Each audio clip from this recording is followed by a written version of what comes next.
Welcome to the Plague, or as I like to call it, people suck. The Plague is not an outbreak movie.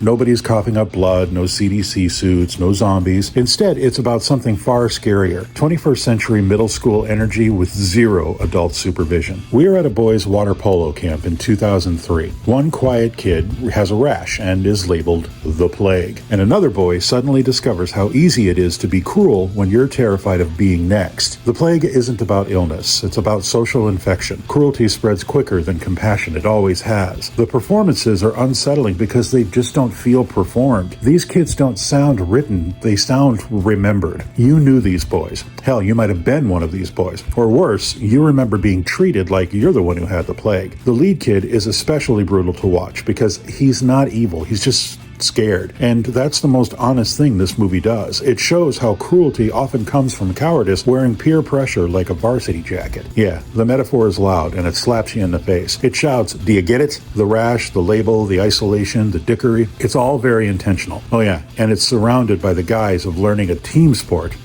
Yeah, it works in a beautifully ugly way. The movie often looks at you and says, kids suck, people suck, society sucks. Check movie. Got it. Loud and clear. Thank you, sir. May I have another? So it's trite, but honestly, I'd rather a movie be too on the nose than pretend it has nothing to say. At least this one commits. Water polo, by the way, is a genius choice. You're half naked, you're exhausted, you're competitive, you're trapped together. Oh yeah, and you might drown if you don't pay attention. Water is everywhere, which is perfect because this movie constantly feels like it's holding your head just under the surface. The underwater shots aren't just pretty, they're anxiety machines.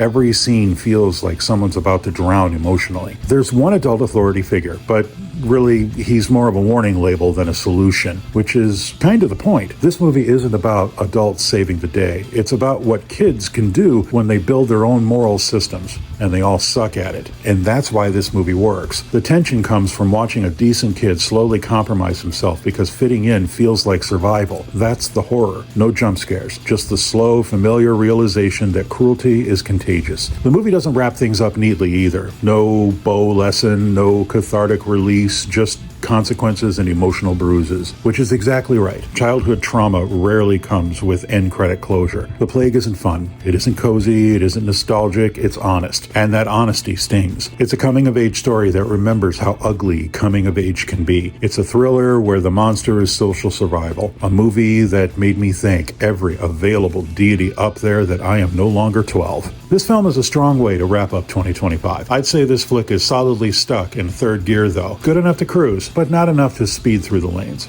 Hey, if you enjoyed the ride, beat that like button. Even better, click here or there for more trips through all sorts of movies, because good, bad, or ass ugly, every film deserves to be explored. So hop in and join me on the high road.